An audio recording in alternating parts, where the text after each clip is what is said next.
sebenarnya harusnya tidak ada pengadaan barang atau pengadaan aset yang bersumber dari sumber lain selain APBD, itu yang tidak diketahui oleh dinas provinsi, dalam hal ini kepala dinas misalnya pengguna barang. Karena prosesnya sebenarnya dilalui. Iya, betul. Tapi mungkin komunikasinya saja yang tidak jalan.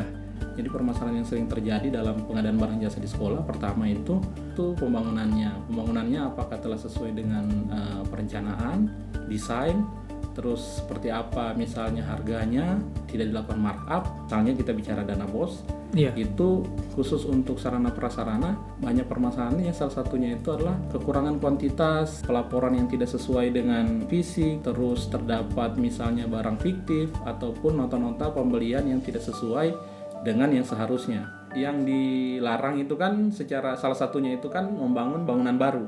Nggak bisa pakai dana BOS ya? Nggak bisa dana BOS. Untuk yang dibolehkan itu adalah rehabilitasi ringan atau pemeliharaan ringan.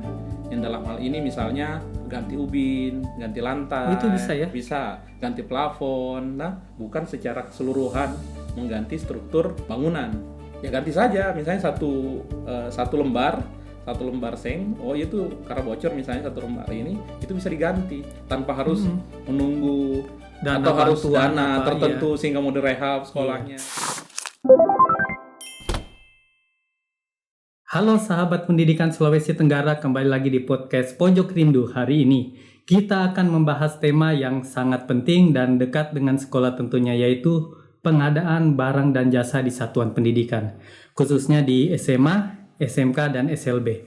Karena sebenarnya masih banyak sekolah yang ingin bekerja dengan baik, tetapi terkadang kurang memahami aturan teknis maupun administrasi yang benar.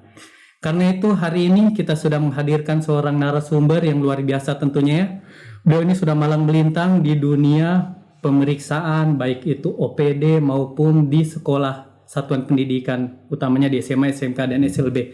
Ya, terima kasih Bapak Zulfikar sudah datang hari ini. Beliau adalah auditor ya, pejabat fungsional auditor di Provinsi Sulawesi Tenggara. Ya, kita langsung saja. Pak Zulfikar, mungkin bisa diperkenalkan Pak, nama, jabatan, dan pengalaman-pengalaman pemeriksaan selama ini. Ya, terima kasih Pak Dani. Pada kesempatan ini saya diberi kehormatan dan juga saya merasa bangga juga diundang untuk mengisi podcast ataupun diskusi di channel Dikbud Sultra. Perkenalkan, nama saya Muhammad Zulfikar. Saya bekerja, profesi saya sehari-hari itu selaku auditor pada Inspektorat Provinsi Sulawesi Tenggara. Dan keseharian saya ya seperti itu, melakukan audit, melakukan pemeriksaan, melakukan pengawasan. Yang untuk kita di Provinsi Sulawesi Tenggara khususnya Diknas, kami melakukan pengawasan internal melalui pembinaan dan pengawasan dan pemeriksaan rutin. Ya, demikian. Ya, terima kasih Pak Erik. Ya. Luar biasa berarti keseharian setiap hari ya Pak Erik. Siap. Sudah berapa lama Pak Erik? Ya, kalau mungkin saya itu ya sudah 10 tahun, 11 tahun. 11 tahun di Inspektorat. Ya. Jadi yang pemahaman kami selama ini kan Inspektorat itu kan dia memang memiliki fungsi juga, dia itu jembatan ya sekarang ya. Antara bagaimana itu OPD supaya tidak melanggar rambu-rambu ketentuan yang seharusnya. Jadi kita itu seperti didampingi istilahnya ya. Dan selama ini juga selalu berurusan selain pada OPD juga termasuk sama-sama APH kepolisian, kejaksaan ya. Jadi memang menjadi jembatan antara sisi yang harus dilakukan dengan jangan dilakukan ya. Nah, kalau ini kita kembali ke topik Pak Erik, kalau menurut kita ini ya, sebenarnya apa sih filosofi dari pengadaan barang dan jasa di sekolah ini? Mungkin secara singkat atau secara umum terkait pengadaan barang jasa di satuan pendidikan khususnya SMK, SMA, dan SLB untuk khusus Diknas Prof Sultra, itu memang dalam rangka menunjang ataupun menjadi pendukung dalam pelaksanaan fungsi pendidikan, baik itu belajar mengajar. Sehingga pengadaan barang jasa itu salah satu posisi yang sangat krusial atau penting dalam menunjang itu, baik dalam pengadaan sarprasnya, terus pengadministrasian asetnya, terus untuk untuk lebih meningkatkan kualitas pendidikan melalui peningkatan sarana prasarana ataupun aset di sekolah.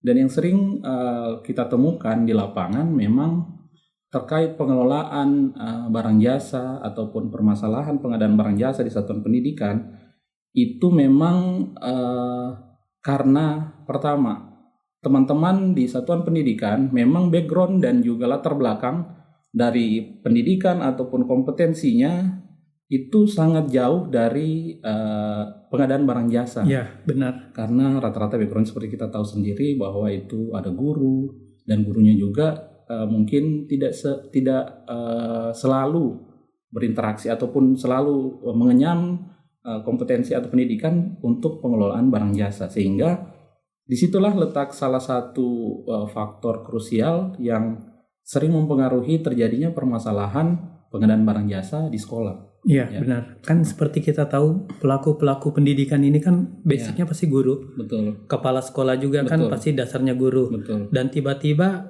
seperti Pak Erik lihat sendiri disuruh mengelola mulai dari bendahara, Betul. pasti pengurusan keuangan yang Ya, selama pendidikan menjadi seorang guru itu Iya. tidak pernah dipelajari kan, Iya. apalagi mau memahami bagaimana proses pengadaan Iya. barang dan jasa iya. yang tidak pernah mungkin sampai sekarang ada pelatihan khusus ya Iya. untuk hal itu. Jadi memang itulah dinamika yang terjadi di satuan pendidikan di sekolah. Jadi memang para pelaku pengadaan di sekolah itu memang itu seperti saya sampaikan tadi sangat jauh ataupun tidak cukup kompetensi ataupun pengetahuan untuk pengelolaan itu. Sehingga ambil contoh saja terkait pengelolaan misalnya DAK sok kelola di sekolah ataupun DAK, ya. DAK ataupun Revit ataupun dana BOS. Ya, kan Revit sekarang ya. Ya, Revit sekarang itu yang melalui pemerintah pusat ya, Iya. Kementerian Dikdasmen, dan juga dana BOS yang memang melekat pada APBD Iya, kita dana BOS itu. melalui Dinas Pendidikan.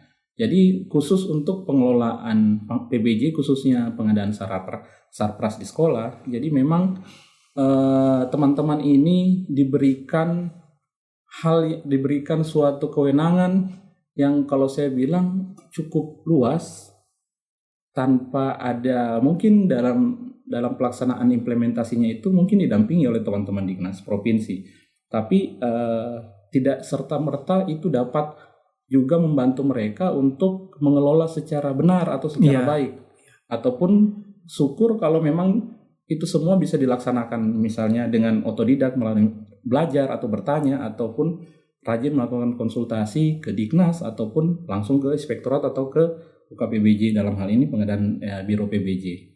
Jadi memang dalam pelaksanaannya ini para pelaku pengadaan di satuan pendidikan mengalami keterbatasan seperti itu.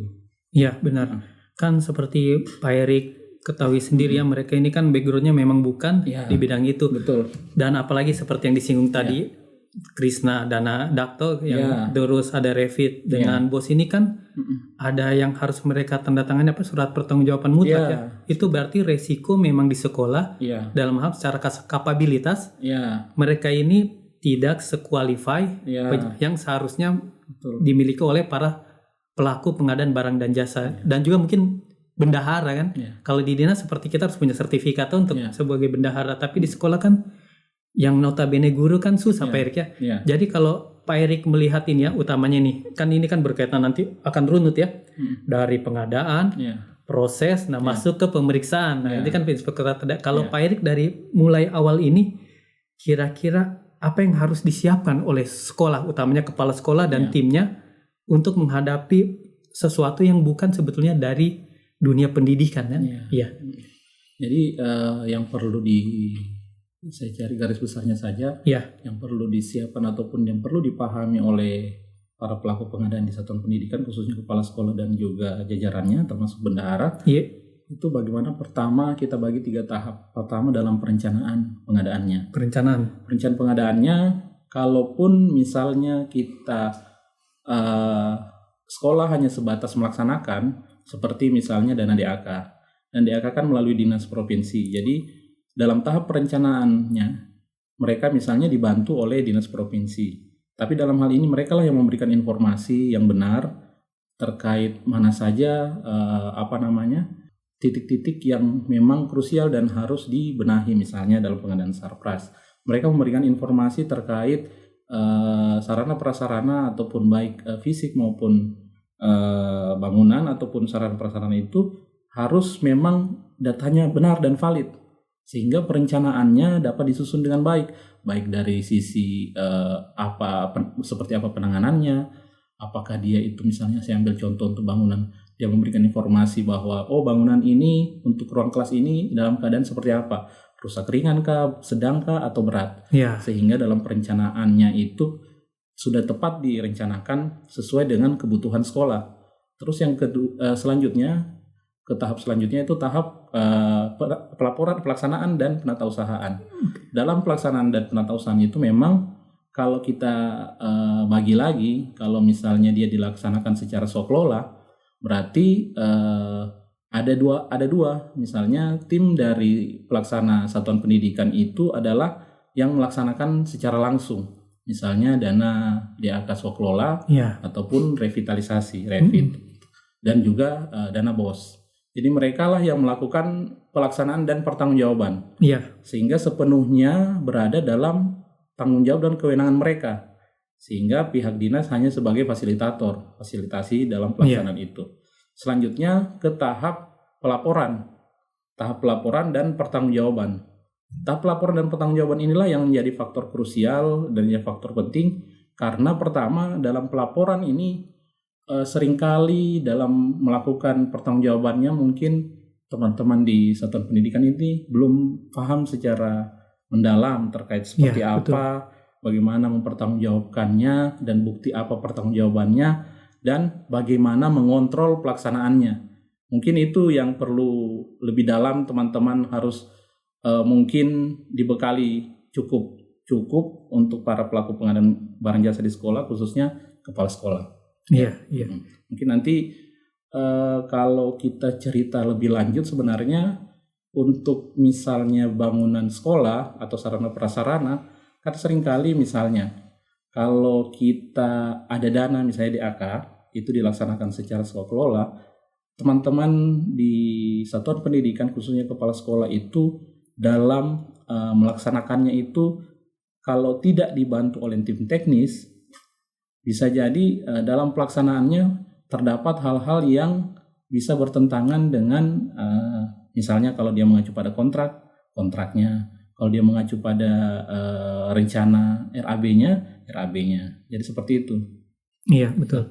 Jadi sebetulnya memang karena seperti yang tadi dibahas itu, kan sekolah itu kan mau tidak mau suatu saat mereka kan menghadapi apa dengan namanya pembangunan fisik seperti tadi dana DAK, sekarang Revit begitu. Memang harus ada tim teknis untuk bisa menemani kepala sekolah ini. Betul. Jadi tim teknis ini dia orang yang qualified juga mungkin Pak Erik ya. Jadi memang dia harus orang yang qualified dan juga memang minimal dalam kriteria penetapan tim itu sudah ditetapkan secara rigid bahwa kualifikasi pendidikan ataupun kompetensi yang dibutuhkan dalam melakukan pendampingan pelaksanaan kegiatan tersebut memang sesuai dan dibutuhkan oleh sekolah atau satuan pendidikan dalam membantu mereka melaksanakan kegiatan tersebut.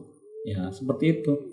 Berarti kan anggarannya itu misalnya ada anggaran dan itu nanti tim teknis dengan kepala sekolah menjabarkannya. Iya. Jadi mereka nanti akan misalnya dalam pelaksanaan perencanaannya itu setelah diidentifikasi oleh kepala sekolah selaku pelaku pengadaan, itu dibantu oleh misalnya kalau memang tim teknis itu masuk dalam tahap perencanaan dan dilibatkan, perencanaan. Mereka bisa membantu memberikan masukan. Tapi dalam hal ini tidak melepas tanggung jawab si kepala sekolah, karena tetap pertanggungjawabannya kepala sekolah mau tidak mau. Tapi tim teknis itu hanya membantu mendampingi. Tapi itulah dinamikanya. Apakah dia si tim teknis itu melakukan intervensi atau tidak, kan itu di ranah tersendiri lagi. Tapi seharusnya berarti tim teknis ini terlibat penuh karena namanya ada. Kalau sepengetahuan saya sekarang dalam pelaksanaan baik DAK maupun Revit itu sebenarnya ada tim pendamping baik fasilitator maupun pendamping ataupun konsultan individu dalam setiap pelaksanaan kegiatan. Jadi karena mengingat tadi seperti yang kita bahas di awal bahwa pelaku pengadaan khususnya kepala sekolah ini tidak memiliki kompetensi yang qualified Oke. atau tidak qualified dalam melaksanakan pekerjaan khususnya Iya. pekerjaan fisik. Iya, Ya, seperti itu. berkaitan dengan bangunan, Iya, bagaimana semua. semen, Iya, besi kan iya, itu berarti seperti memang harus didampingi. Ya, Tapi secara pertanggungjawaban tetap ke kepala sekolah ya Pak Erik ya. iya. Kalau untuk pertanggungjawaban seperti tadi, apakah ini dana yang melalui sekolah langsung tanpa melalui Diknas atau DAK Swaklola yang tetap dalam hal ini Kepala Dinas Pendidikan selaku PPK. Dia tetap memegang peran penting selaku PPK dan kepala sekolah itu hanya sebagai TPK atau tim pelaksana saja. Oke, ya, Ya. itu kalau tidak salah seperti dak yang lalu-lalu kan begitu ya. Ya, begitu. Iya. Swaklola. Jadi tetap kepalanya itu adalah PPK yaitu Pak Kadis ya. Ya, Kalau di situ dan nanti tim pelaksananya di sekolah. ya. Tapi kalau Revit saat ini kan dia dananya dari pusat langsung ke sekolah ya Pak Iya. Erik ya. Kalau Bagaimana untuk dia? Revit, sepengetahuan saya memang dana itu bersumber dari APBN Iya, melalui Diknasben. iya, Terus diteruskan ke rekening, diteruskan kepada sekolah langsung. iya. Tapi data dan juga data dan verifikasi itu tetap melalui dinas provinsi. Nah, tapi untuk pelaksanaannya itu memang full murni langsung ke sekolah. Iya, Apakah itu dalam hal ini kalau melalui Swaklola berarti PPK-nya adalah kepala sekolah. iya.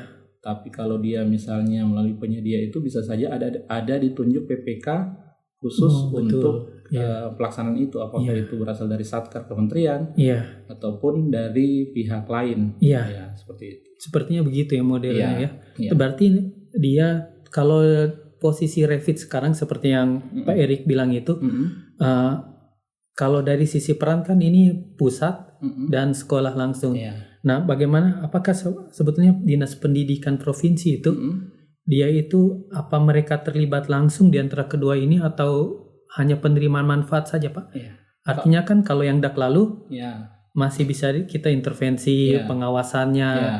dari semua administrasi juga. Iya. Kalau sekarang ini bagaimana posisinya Pak? Iya, kalau sekarang untuk pelaksanaannya itu memang dinas provinsi selaku, kalau saya sebut itu fasilitator, memfasilitasi terkait data dan informasi, terus melakukan verifikasi juga terkait apakah pembangunan ini telah sesuai dengan data dan informasi yang telah disampaikan.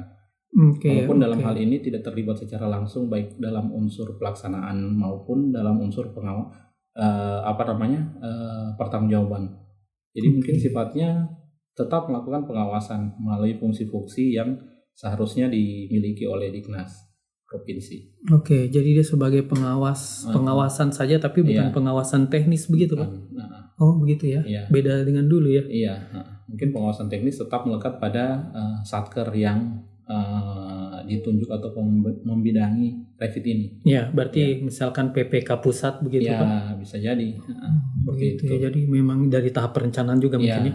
iya. Diknas tidak terlibat. Mungkin di tahap perencanaan terlibat memberikan data dan informasi. iya. Seperti kalau kita dalam pelaksanaan DAK kan kita memberikan data dan informasi. Oh, tetap betul. Iya. Mungkin data dan informasi itulah yang bisa dijadikan acuan oleh teman-teman di kementerian untuk melakukan program Revit. Oh, tetap ada sinkronisasi Ya, data. tetap. Nah, karena dalam penanganan itu seperti kita kembali lagi bicara aset, Iya. memang yang akan direvitalisasi itu aset kita. Iya, Aset betul. dinas Aset provinsi. Ya. Sehingga mau tidak harus memang dinas provinsi lah yang memberikan informasi, data dan semua data yang dibutuhkan, dokumen untuk pelaksanaan kegiatan tersebut. Betul. Ya.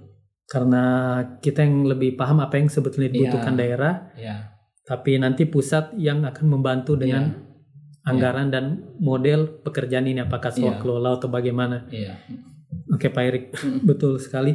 Jadi terusnya ini Pak Erik, ketika seperti proses pengadaan barang dan jasa di satuan pendidikan sedang dimulai dan berjalan, itu kan baik itu pengeluaran bosnya, Revitnya atau bantuan-bantuan lain mungkin ya baik itu DAU atau segala macamnya itu. Nah, sebagai dari sisi pandang inspektorat ini Pak, kan biasa melakukan pengawasan langsung ke sekolah kan dan memang rutin terjadi itu. Apa-apa saja sebetulnya yang temuan yang paling sering ditemukan di sekolah itu secara umumnya? Mungkin melalui podcast ini juga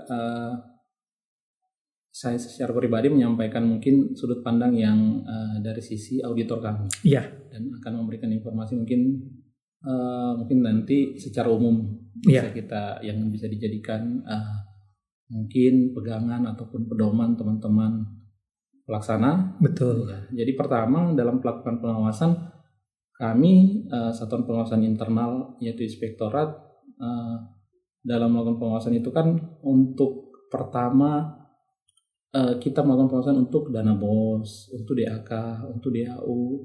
Kalau Revit mungkin itu langsung dilakukan oleh pemerintah pusat.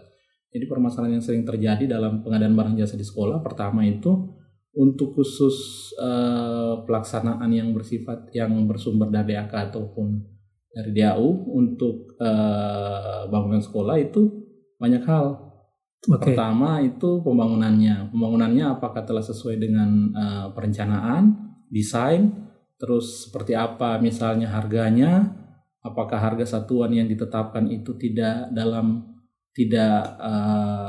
dilakukan markup, terus spesifikasi yang ditetapkan telah sesuai dengan persyaratan yang ditentukan, terus volume pekerjaan ataupun kuantitas pekerjaan di lapangan itu telah memenuhi persyaratan apabila mengacu di kontrak, berarti melalui kontrak, melalui kontraktual. Tapi kalau misalnya melalui swaklola dia perencanaan atau RAB swaklolanya. Jadi terus untuk dana, misalnya kita bicara dana BOS, itu khusus untuk sarana prasarana banyak permasalahannya. Salah satunya itu adalah kekurangan kuantitas, pelaporan yang tidak sesuai dengan fisik, terus terdapat misalnya barang fiktif ataupun nota-nota pembelian yang tidak sesuai dengan yang seharusnya, serta ada selisih dari pembelanjaan ataupun ada lagi markup dalam penentuan harga-harga pekerjaan tersebut. Terus untuk yang sering kita dapatkan juga selain itu pengelolaan administrasi ataupun pelaporan dokumen-dokumen itu tidak disampaikan secara memadai. Maksudnya seperti ini. Dokumen itu misalnya kita butuhkan dalam melakukan pelaksanaan kegiatan fisik, dia harus butuh gambar. Dia harus butuh misalnya backup data. Dia harus misalnya butuh berita acara pemeriksaan. Sehingga data-data itulah yang dijadikan dasar atau acuan untuk kita menilai apakah pekerjaan-pekerjaan itu telah sesuai dengan yang seharusnya, yang dipersyaratkan atau tidak. Seringkali data-data itu tidak dapat disiapkan secara baik, sehingga mungkin disiapkan tapi tidak bisa menggambarkan secara umum secara spesifik atau secara detail terkait pelaksanaan pekerjaan di lapangan. Seperti itu. Berarti memang sebetulnya itu kan teknis sekali ya Pak Erik ya? Teknis sekali. Artinya untuk sekolah memang tidak bisa kalau mereka sendiri saja, harus ada didampingi tim teknis ya. Betul. Apalagi kalau swakelola kegiatannya ini. Nah, kalau ini kan hal baru seperti Revit sekarang kan Pak Erik kan, misalkan kan dia ini menggunakan pihak ketiga, kontraktor misalkan ada yang bekerja. Apakah masih ada tanggung jawab kepala sekolah di situ? Tanggung jawab kepala sekolah seperti yang saya sampaikan tadi, kalau tanggung jawabnya tergantung perannya ya. Apakah kepala sekolah di sini selaku PPK dalam pelaksanaan sekolah ataupun kontraktual, atau dia hanya tim pelaksana saja.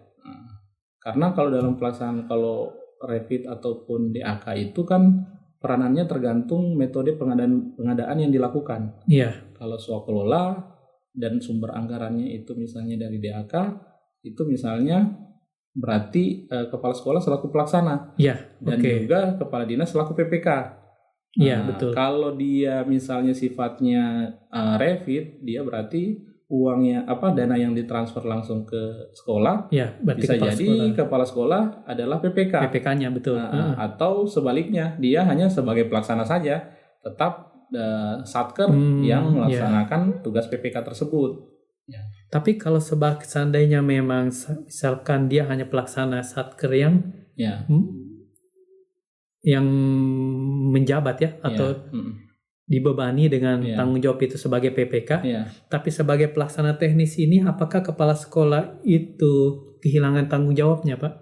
Artinya kalau terjadi apa-apa di sekolah kan pasti naiknya ke PPK iya, kan? Iya. Nah, kalau sekolah ini maksudnya untuk membentengi sekolah ini ya. Iya. Artinya jangan sampai ada apa-apa Iya. karena sekolah yang dibebankan Iya. semua kan Iya, ya itu apa-apa iya. saja sebenarnya yang harus dilakukan ke sekolah Kepala ini. sekolah sebenarnya mengetahui dulu tugas dan fungsi dia dalam pelaksanaan pekerjaan itu. Berarti dia di kontraknya itu ya. Tanggung jawabnya dia sebatas sampai di mana kewenangan dan tanggung jawabnya. Iya. Kalau kita bicara terkait peran kan kita kembali ke tugas dan tanggung jawab.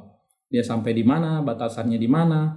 Misalnya dalam pelaksanaan seperti saya sampaikan tadi bahwa batasan dia itu misalnya sebagai tim pelaksana. Berarti tim pelaksana sebatas apa? Ada uraian tugasnya. Misalnya memantau pelaksanaan, mengecek, membantu PPK dalam mengontrol pekerjaan, melaksanakan pekerjaan yang sudah ditetapkan rambu-rambunya. Tapi kalau dia selaku PPK, dia akan melaksanakan tugas selaku PPK, melakukan pengendalian terhadap kontrak, mengecek, melakukan pengeluaran keuangan untuk pekerjaan tersebut, mengikat kontrak, dan banyak hal yang harus dilakukan seperti tugas-tugas PPK pada umumnya. Iya, kan seperti Pak Erik bilang tadi ada tahapan yang awal itu perencanaan Pak Erik. Iya. Nah dari perencanaan ini kan yang biasa jadi batu itu seperti yang dibilang tadi jangan sampai terjadi markup anggaran. Iya. Nah ketika kepala sekolah mengetahui bahwa sekolahnya mendapatkan bantuan, dia akan meminta bantuan kepada konsultan perencana. Iya. Nah konsultan perencana ini kan dia menyusun nanti menyusun anggaran apa. Iya. Nah mungkin konsultan perencananya ini dalam posisi pekerjaan apa misalnya? Maksudnya pembangunan gedung misalnya ya. Ya karena yang sepengetahuan kami kan nanti kepala sekolah dan pihak konsultan perencana akan diundang ke pusat untuk mempresentasikan RAB-nya dan juga gambar teknisnya kan. Nah, berarti ini secara tidak langsung bahwa yang akan menyusun HPS ini membantu kepala sekolah ini adalah pihak konsultan perencana. Nah, apakah bisa kepala sekolah juga ikut mengawasi anggaran-anggaran yang dibuat oleh konsultan perencana dengan batasan kemampuannya? Apa kira-kira yang harus dilakukan? Kalau kepala sekolah seperti sampaikan tadi, kalau memang batasan dan tanggung jawabnya dia hanya di tahap pelaksanaan, nah, berarti usulan perencanaan ataupun pembahasan perencanaan yang dilakukan oleh konsultan yang sifatnya misalnya dia adalah konsultan yang ditunjuk melalui penyedia, berarti kepala sekolah sebenarnya hanya sebagai referensi, tidak bertanggung jawab ataupun tidak ikut andil ataupun tidak ikut membahas terkait harga ataupun perencanaan itu. Kalau dia sifatnya seperti itu. Misalnya melalui penyedia, jasa konsultasi konstruksi, perencanaan melalui penyedia. Jadi itu murni tanggung jawabnya si konsultan perencanaan. Tapi kalau dia sifatnya swaklola, berarti si kepala sekolah ikut terlibat dalam melakukan perencanaan. Jika swaklola. Dan dia diperankan selaku PPK. Tapi kalau dia sebagai pelaksana perencanaan juga sebenarnya dia sifatnya memberikan informasi apakah itu melalui dinas yang disampaikan ke pemerintah pusat atau langsung kepada tim misalnya panitia pembangunan. Berarti dia seperti secara umumnya konsultan perencana ini kayak melalui pengadaan langsung apa ditunjuk CV ini begitu. Tapi yang jadi masalah itu berarti ketika ini swaklola ya Pak Erik. Berarti kita tidak bisa, misalkan ini kan penting sekali bagi kepala sekolah dan pelaku pembangunan di sekolah ya, Sarpras. Nggak bisa kepala sekolah bilang, oh saya tidak tahu ini kenapa anggarannya gini, karena yang susun mereka bukan saya. Ketika swaklola berarti dia bertanggung jawab ya? Mau tahu atau tidak tahu, dia harus tahu gitu. Sebenarnya itu tadi kembali ke tanggung jawabnya. Kalaupun swaklola, dia itu dibatas sampai di mana? Kalau dia diberikan peran PPK ataupun pelaksana, penanggung jawab, berarti dia wajib mengetahui itu. Karena dialah yang melaksanakan. Sehingga dia punya tanggung jawab untuk mengetahui dan melaksanakan dan merencanakan. Kalau dia hanya sebatas pelaksana, berarti dia hanya melaksanakan saja bagian dari kontrol. Tapi pertanggungjawaban itu tetap ada di misalnya PPK. Kalau bukan dari kepala sekolah, seperti itu. Jadi tanggung jawab itu tergantung dari sebagaimana uraian tugas dan tanggung jawab yang diberikan setiap khusus untuk pekerjaan-pekerjaan tertentu. Ya, jadi intinya ketika kepala sekolah pertemuan di pusat, Ya. disodorkan kontrak, baca dulu. Harus tahu Sebenarnya posisinya di mana. Kalau dia diundang ataupun dia dilibatkan, berarti kan dia punya peran. Oke. Punya peran iya, yang iya. dalam hal ini peran itu mengharuskan dia membaca itu. Oh betul. Ya, betul. kalau perannya dia diharuskan membaca itu, berarti dia dalam hal ini terlibat sebagai penanggung jawab pekerjaan. Ya, betul. Nah, berarti dia dilibatkan Secara untuk langsung. membaca itu. Tapi kalau dia dalam hal ini tidak dilibatkan untuk melihat itu, berarti terbatas juga tanggung jawabnya. Iya, betul. Ya, kalau dia seperti yang dianalogikan tadi, Iya. berarti kan si kepala sekolah itu diperankan untuk menjadi PPK. Betul, Karena betul. pertama kepala sekolah kalau untuk sisi kompetensinya, kalau dia tidak terlibat secara langsung ataupun tidak diberikan peranan langsung seperti sebagai PPK atau penanggung jawab pekerjaan, pastinya tidak mungkin dia diberikan tanggung jawab untuk ikut melihat. Pasti tidak dari awal, Ya. dari perencanaan dia mengikuti Iya. alur ini ya. Karena secara kompetensi lagi-lagi kualifikasi dia tidak memenuhi syarat Iya. untuk melihat ataupun menilai terkait harga maupun perencanaan itu. Oh betul juga ya. Iya. Beda kok ya, dia kan kalau hanya pelaksana berarti dia nggak akan ada di qualify di Iya, sini. tidak akan qualified kecuali Untuk dia masuk dalam. secara tanggung jawab harus ada di Harus situ, ada di situ. mau tidak mau, qualified tidak qualified karena jabatan Oke, yang dia betul. ampu, dia harus tahu. Oke. Karena jabatan PPK itu kan memang orang yang diharapkan mengetahui terkait proses bisnis dari suatu pekerjaan yang akan dia kerjakan ataupun dia tanggung jawab. Seperti itu.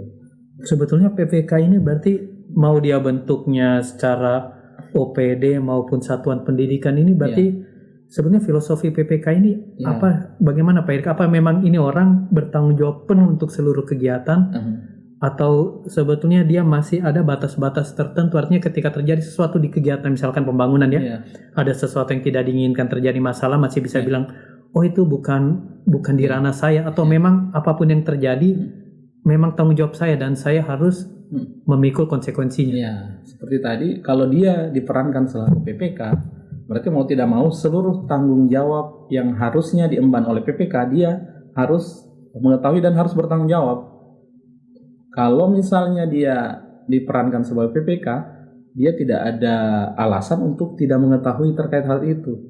Karena memang dialah yang dibebani tanggung jawab itu. Iya. Termasuk melakukan pengendalian kontrak, melakukan pengawasan maupun sampai melakukan pencairan. Pengendalian kontrak Ya, ya, pengendalian kontrak. pengawasan dan sampai keuangan ya, Ya, pencairannya. keuangan. Ya. Iya, betul sekali. Dan seperti yang tadi Pak Erik bilang, kan mereka juga bertanggung jawab ketika proses pembangunan terjadi Ya. atau pengadaan Ya. peralatan sarana prasarana Ya. terjadi ini. Berarti mereka juga harus paham yang namanya proses pembangunannya, baik dari itu maksudnya secara detail ya. Iya. Dari seperti kontraktor, Ya. dia harus paham pasir apa yang digunakan, Ya, spesifikasi teknis. spesifikasi teknisnya Ya. begitu. Jadi memang bebannya, saya sambung ya, memang beban dari PPK itu cukup berat. Apalagi kita bicara terkait pekerjaan fisik.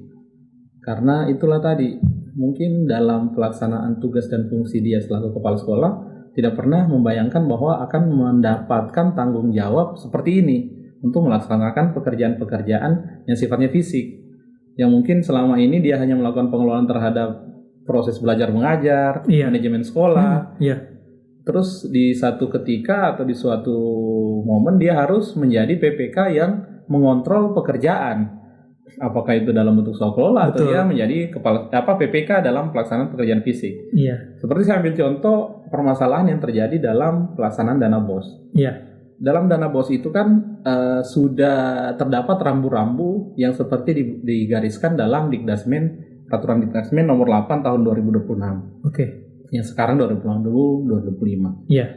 Dalam ketentuan tersebut sudah dijelaskan rambu-rambu mana saja misalnya yang harus digunakan, yang dapat digunakan untuk misalnya pembangunan ataupun pemeliharaan sarpras. Iya. Dalam hal ini misalnya yang dilarang itu kan salah satunya itu kan membangun bangunan baru. Nggak bisa pakai dana bos ya? Nggak bisa Oke. dana bos. untuk yang dibolehkan itu adalah rehabilitasi ringan atau pemeliharaan ringan. Yang dalam hal ini misalnya ganti ubin, ganti lantai, itu bisa ya? Bisa, ganti plafon. Nah, itu kan tidak butuh kualifikasi tertentu oleh kepala sekolah dalam hal ini pelaksana pengadaan untuk melaksanakan pekerjaan-pekerjaan itu. Sehingga untuk penggunaan dana BOS itu dimungkinkan dimungkinkan untuk melakukan pekerjaan-pekerjaan seperti tadi. Misalnya ganti plafon yang sifatnya lokal. Kalau misalnya hanya satu ruangan tertentu ataupun satu bagian tertentu, bukan secara keseluruhan mengganti struktur bangunan. Jadi sifatnya fokusnya itu sifatnya rehab ringan. Oke. Kategori rehab ringan. Misalkan atap ya, plafonnya triplek. Ya. Terus ada yang bocor, terbuka jatuh begini, itu bisa harus. Bisa kaca pecah, bisa ganti kaca pecah atau ada lantai yang pecah. Jadi ubinnya terlepas. Ya, ubinnya terlepas. Bisa ya. Jadi bisa. Jadi itu yang perlu dipahami bahwa untuk penanganan rehab ringan itu bisa dilakukan menggunakan dana BOS karena sekali lagi bahwa kualifikasi yang dipunyai oleh kepala sekolah sebenarnya memang kalau hanya itu kan dia tidak butuh kualifikasi teknis tertentu untuk melaksanakan pekerjaan itu. Bukan masalah struktur. Ya, bukan masalah struktur secara umum ataupun rehab berat ataupun rehab sedang.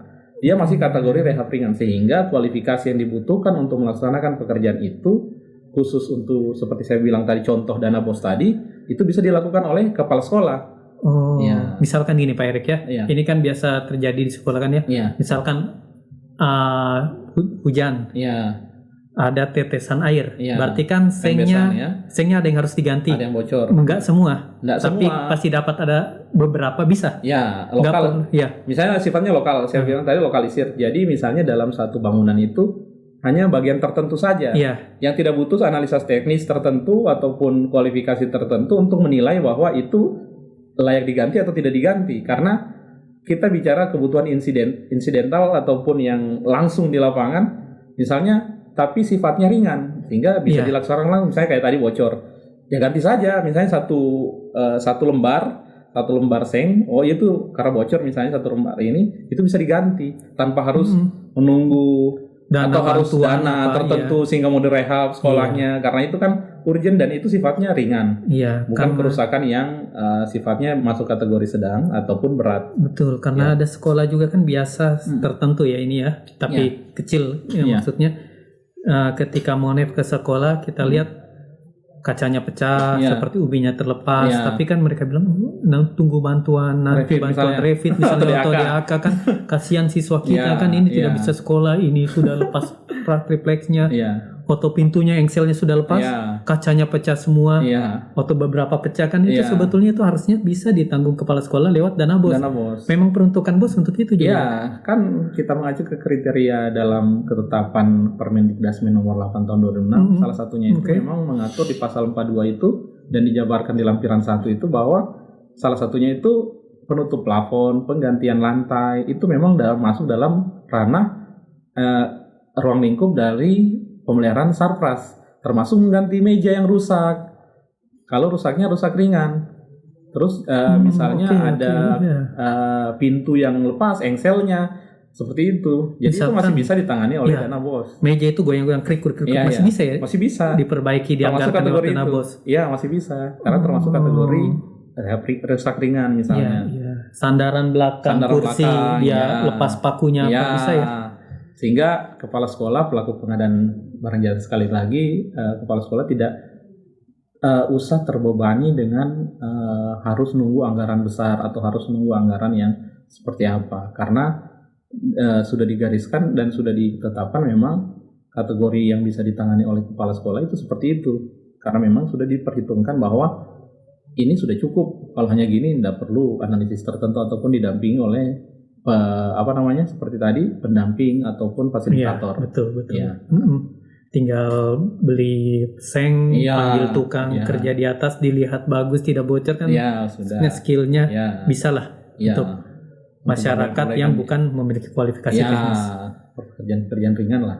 Tapi kan seharusnya kalau kita berbicara terjadi kasus begini kan seharusnya yang paling utama itu seperti dibilang tadi, aturannya dibaca ya. Iya. Ke sekolah sebenarnya harus paham juknisnya ini gimana, Betul. apa-apa saja kan harusnya Iya. bisa ya. Ya, minimal mengetahui juknis dulu terkait pengelolaan masing-masing pekerjaan, baik juknis DAK, juknis Revit, ataupun juknis dana BOS. Jadi semua terkait ketentuan-ketentuan yang diharuskan ataupun yang akan menjadi ranah dan tanggung jawabnya dia harus dipahami.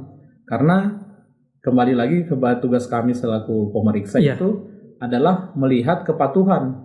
Apa Dari maksudnya itu? kepatuhan para pelaku, khusus pelaku misalnya kita memeriksa pelaku pengadaan barang jasa di sekolah itu kepatuhannya terhadap ketentuan-ketentuan yang berlaku. Jadi gimana dia akan patuh terhadap ketentuan kalau si pelakunya ini tidak memahami ketentuan yang harus dia patuhi dalam pelaksanaan pekerjaannya. Betul juga. Sehingga itulah fokus dari pelaksanaan pemeriksaan adalah memeriksa kepatuhan. Misalnya seperti tadi, ternyata dia harus misalnya melakukan pekerjaan sesuai kontrak ataupun sesuai ketentuan atau spesifikasi tertentu. Pas kami lakukan pemeriksaan dia tidak mematuhi itu sehingga melanggar. Itulah yang menjadi pokok-pokok temuan dan permasalahan yang sering kami temui di lapangan. Seperti itu. Berarti sebetulnya temuan-temuan atau pemeriksaan ini akan bersandarkan pada aturan mainnya. Iya. Misalkan ini ada juknis, Betul. pasti akan dilihat isi juknis itu. Betul. Yang akan diperiksa itu kalau keluar dari situ, Iya. pasti melanggar. Ya. Bisa jadi temuan ya. Jadi sebetulnya akan sangat berbahaya jika seorang kepala sekolah tidak paham memahami juknis. Betul. Karena dialah selaku pelaksana yang harus memahami itu dan melaksanakan itu. Dan mengetahui rambu-rambu itu. Kadang kalau diperiksa misalkan, pas saya tidak tahu ternyata ini tidak boleh belanja, tidak bisa begitu ya? Seharusnya tidak bisa begitu. Tidak bisa begitu. Mau tidak mau dia harus tahu karena dia selaku pelaksanaan tadi, selaku yang melaksanakan. Karena misalnya tadi seperti kita kembali bahwa ada tugas dan tanggung jawab yang harus dia emban. Tugas dan tanggung jawab yang harus diemban itu mengharuskan dia mengetahui ketentuan-ketentuan tertentu. Misalnya dalam pelaksanaan dana BOS dia harus memahami ketentuan terkait juknis pelaksanaan dana BOS. Betul. Ataupun peraturan pengadaan barang jasa di sekolah. Betul. Seperti Permendikbud nomor 18 tahun 22 ataupun LKPP 12 2021. Sampai LKPP juga harus. Kalau dia melaksanakan tugas yang mengharuskan dia mengetahui itu, apakah dia sebagai PPK atau penanggung jawab kegiatan. Kalau dia tidak termasuk dalam unsur itu kan tidak harus membaca itu. Betul. Ya, kecuali dia mengemban tanggung jawab itulah, makanya sehingga dia harus paham itu sampai ke Perpres gitu. Wow, luar biasa Perpres. Ya, kalau tanggung jawabnya seperti itu ya, makanya ya kepala sekolah tinggal melihat saja apakah dia sanggup melaksanakannya atau tidak. Karena pilihan dalam pelaksanaan pengadaan barang jasa di satuan pendidikan itu banyak metodenya. Tidak harus dia juga yang melaksanakan, bisa melalui kontraktual, bisa melalui PPK di Dinas ataupun di kementerian. Dia selaku tim pelaksana saja ataupun tim pengawas ataupun hanya memberikan sebatas informasi dalam tahap perencanaan. Oh betul ya. Jadi harus tahu dulu posisinya ada di mana dan apa tugas, posisinya, hak dan tanggung jawabnya ya. Betul. Jadi memang berarti intinya harus pintar-pintar tahu posisi dulu, menempatkan posisinya. Ya. Apa saya butuh dengan beban ini, berarti saya harus mengetahui ini. Ya. Dengan ini, berarti saya cukup di sini. Betul. Jadi itu batasannya, sehingga mengetahui batasan yang harus dilaksanakan. Seperti misalnya dalam pelaksanaan kontraktual pembangunan sekolah, apakah melalui DAK atau melalui DAU dalam pengembangan sarana prasarana. Misalnya dalam hal ini Dignas sudah mengikat kontrak dengan penyedia. Dignas kami misalkan ini, Dignas ya. Pelaku misalnya pelaku pengadaannya, PA-nya dan PPK-nya ada di Dinas. Ya. Sehingga sekolah itu sebatas tidak termasuk dalam unsur yang melaksanakan kegiatan tersebut.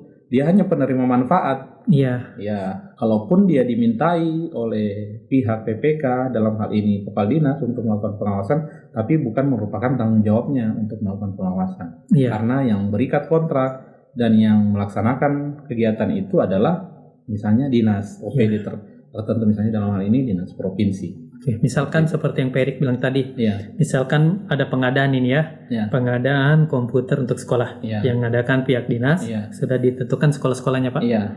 dan jangka waktunya misalnya 1 bulan. Iya. Nah, ini komputer sudah selesai, waktunya sudah siap, Iya. sudah di akhir waktu dikirim ke sekolah. Iya. Nah kan yang terima kepala sekolah, Iya. dia akan menandatangani apa berita acara serah terima. Apa ketika dia menandatangani berita acara serah terima itu dia ada konsekuensi tanggung jawab hukum atau tidak nanti kalau ada apa-apa?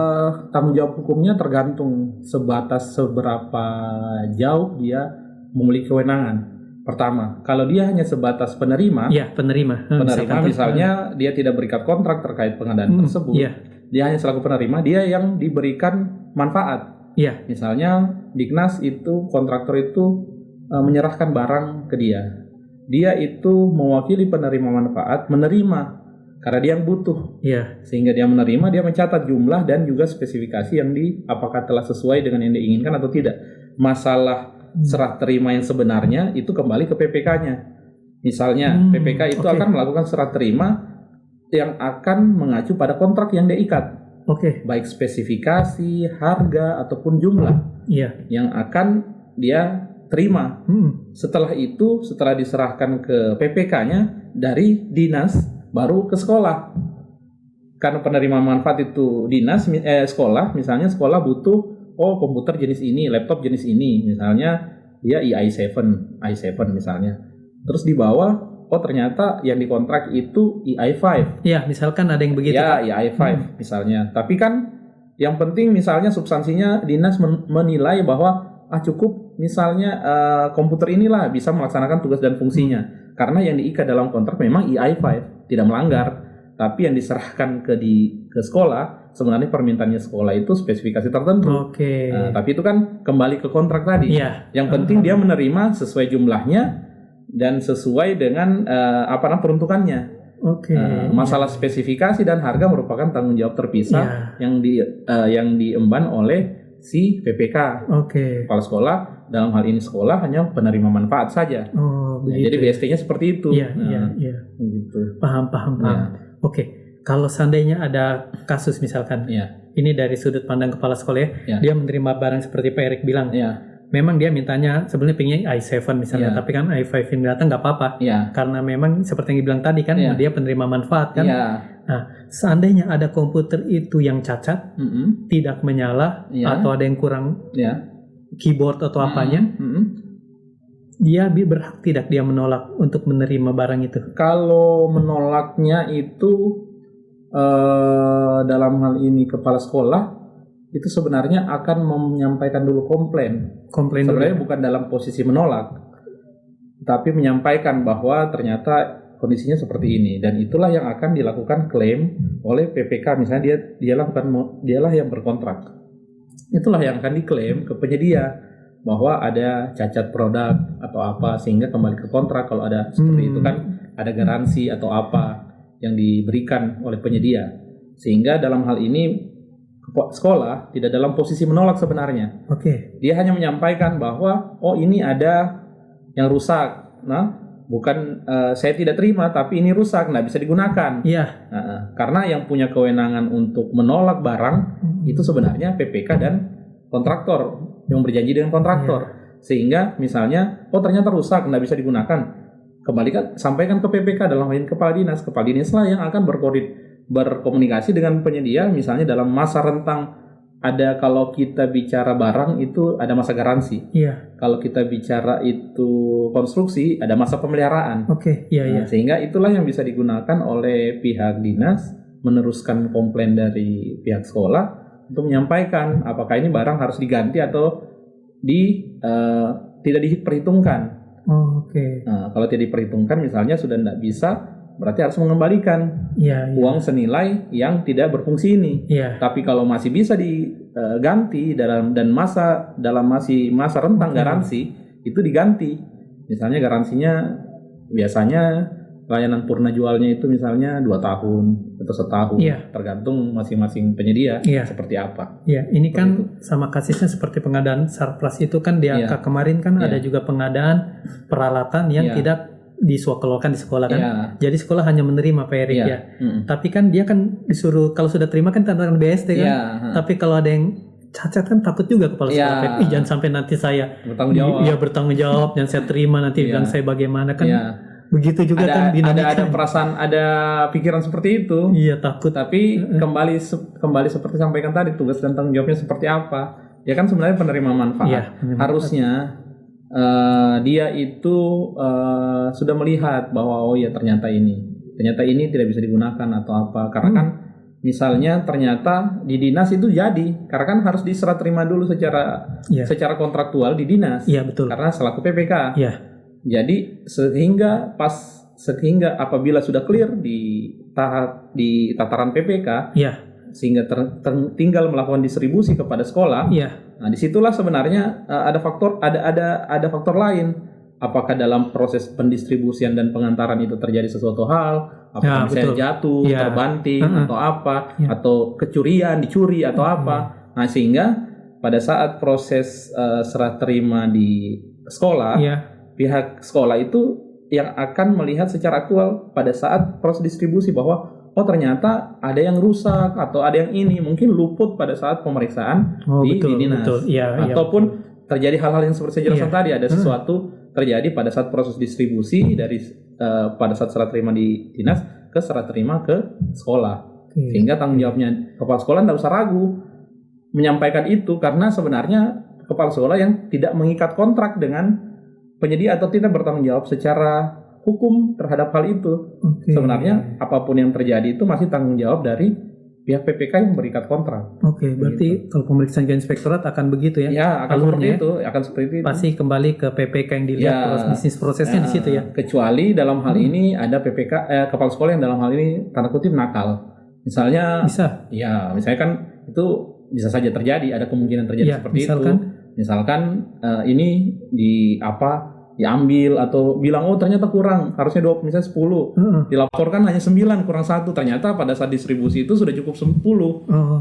Maksudnya ada kemungkinan seperti itu. Iya, betul. Dan tapi itu akan penanganannya berbeda. Tanggung jawabnya berbeda. Mungkin tanggung jawab secara hukum tetap yang mengikat kontrak, tapi tanggung jawab secara sanksi administrasi atau bahkan pidana umum itu bisa dijatuhkan ke si kepala sekolah. Dalam hal ini penghilangan barang atau apa, atau penggelapan atau apa namanya. Banyak sekali juga. Ataupun dalam misalnya dia selaku, kan dalam hal ini kalau kepala sekolah itu dialah si penanggung jawab barang di sekolah. Dalam hal ini kalau misalnya ada kerusakan ataupun ada kehilangan yang dilakukan tidak sesuai dengan ketentuan ataupun tidak sesuai dengan peraturan, itu merupakan tanggung jawab yang melaksanakan atau yang bertanggung jawab untuk mengelola barang di sekolah. Ya, seperti itu. Oke, Pak Erik, bicara tentang barang di sekolah ini. Kan kayak bantuan ini kan sebetulnya ke sekolah itu ada 2. Pertama itu ada yang lewat APBD, ada juga yang lewat APBN. Dan kita di provinsi misalkan kan kita selalu ada kendala masalah penghitungan aset. Kadang kalau aset lewat APBD oke lah. Kita bisa kontrol kan. Tapi kalau lewat APBN ini kan kita tidak bisa kontrol.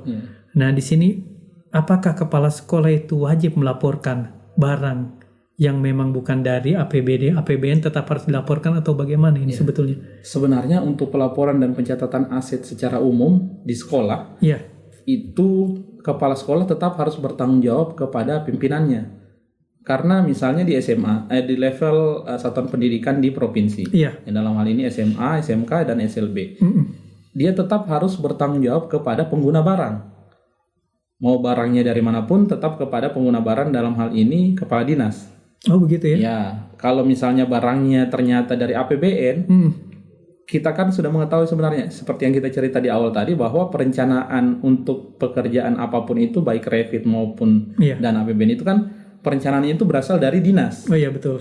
Sehingga dinas itu bukan sebenarnya tidak tahu, sebenarnya dia harus tahu bahwa memang pengadaan-pengadaan ini harus melalui prosesnya, melalui sini verifikasinya, sehingga kepala sekolah sebenarnya dalam hal ini ingin melaporkan menerima pengadaan yang sumbernya berasal dari APBN atau dari pusat, itu sebenarnya sudah menginformasikan di tahap perencanaan kepada dinas bahwa saya butuh ini. Yang sering terjadi mungkin ada miskomunikasi tertentu seperti yang pernah kami lakukan pemeriksaan. Sambil contoh misalnya ada satu pekerjaan misalnya pembangunan. Pembangunan itu tuh sebenarnya melalui dinas provinsi harusnya. Karena kan ini dana PIP dulu. PIP dana PIP ya, masih dana PIP dulu. Insentif sekolah kan, masuk sekolah itu ada pembangunan fisik. Walaupun itu dana dari pusat, tapi itu memang harus dilaporkan ke provinsi dalam PIP, hal ini. betul. Hanya dalam hal ini mungkin kepala sekolah itu berkoordinasi langsung dengan pihak panitia pembangunan pusat. Betul. Sehingga dana itu tidak terlapor secara resmi ataupun secara langsung kepada dinas provinsi. Betul. Sehingga ditemukan permasalahan, ternyata pekerjaan itu tidak selesai. Sehingga itu permasalahan, sehingga jadi temuan dan sampai masuk ke ranah hukum. Sampai masuk ke ranah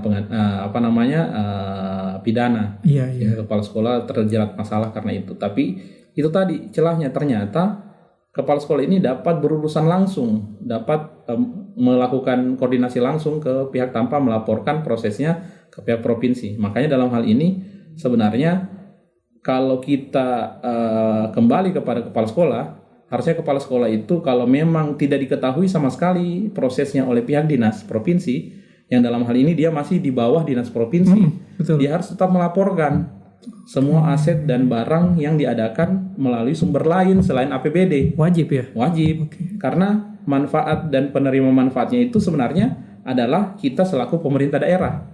Kalau kita bicara skupnya yang lebih besar. Filosofinya itu? Ya, karena itulah proses. Betul. Karena tidak ada sebenarnya, kalau kita bicara secara idealnya, sebenarnya harusnya tidak ada pengadaan atau pengadaan barang atau pengadaan aset yang bersumber dari sumber lain selain APBD, itu yang tidak diketahui oleh dinas provinsi, dalam hal ini kepala dinas misalnya pengguna barang. Karena prosesnya sebenarnya dilalui. Betul. Tapi mungkin komunikasinya saja yang tidak jalan. Mungkin mungkin contoh misalnya, ternyata saya pernah menandatangani atau pernah berkirim surat atau pernah melakukan komunikasi yang tanpa saya sadari, ternyata itulah yang menjadi dasar proses pengadaan ataupun pengadaan barang di sekolah melalui dana bersumber dari APBN misalnya. Betul. Ada surat menyurat yang pastinya harus dipenuhi. Tanpa disadari mungkin itulah surat yang harusnya tidak diadministrasikan namun tidak baca dengan baik, tidak dinotis, betul. Tidak dinotis. Betul kan, karena kayak dulu misalkan ada bantuan pemerintah langsung Bumper itu kan tetap lewat proposal lewat dinas kan yang nganukan, betul ya. Walaupun setelah itu bisnis prosesnya kita tidak tahu, tapi memang pernah ada surat. Ada surat itu. Dan kayaknya sudah diperbaiki. Memang Revit ini kayaknya sudah begitu modelnya. Kita tetap dilibatkan sekarang. Memang ujungnya supaya kita tahu ini asetnya ada gitu ya. Begitu ya. Jadi kalau untuk barang yang aset yang ada misalnya ada yang bersumber dari APBD, ada yang bersumber dari APBN, khususnya yang bersumber dari non APBD, apakah itu APBN ataupun bantuan, itu sebenarnya tetap harus dicatat walaupun itu belum dihibahkan dari pemerintah pusat ke pemerintah daerah.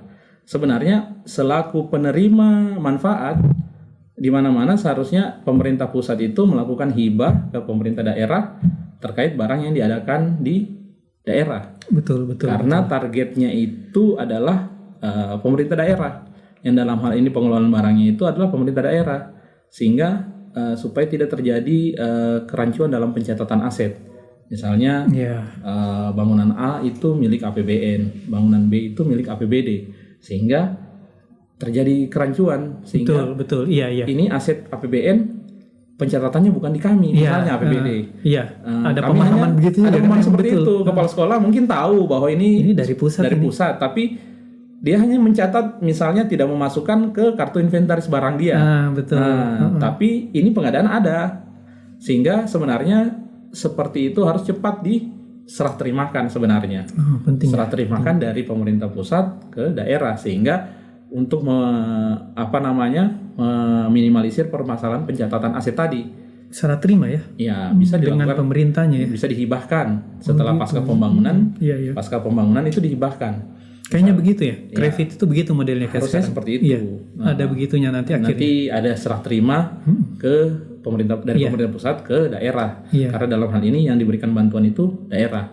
Oke. Karena itu tadi sasaran dari objek penerima manfaatnya itu sebenarnya adalah daerah yang dalam hal ini sekolah. Betul. Ya, luar biasa Pak Erik. Sudah 1 jam kayaknya kita berbicara ini dan sebetulnya masih seru sekali, masih panjang. Mungkin Pak Erik ada ini sebelum penutup ya. Kan ini seperti tadi dijelaskan ya bagaimana itu pemeriksaan kan, batas-batas rambu yang harus dipenuhi kan. Kan ini pemeriksaan ini kalau untuk kepala sekolah rutin. Iya. Dan kadang kan ketika mau turun inspektorat ke sekolah kan atau ke suatu kabupaten kan, wah kita, bagaimana ini inspektorat mau turun, kita kan berdebar tuh, bagaimana saya mau diperiksa kan.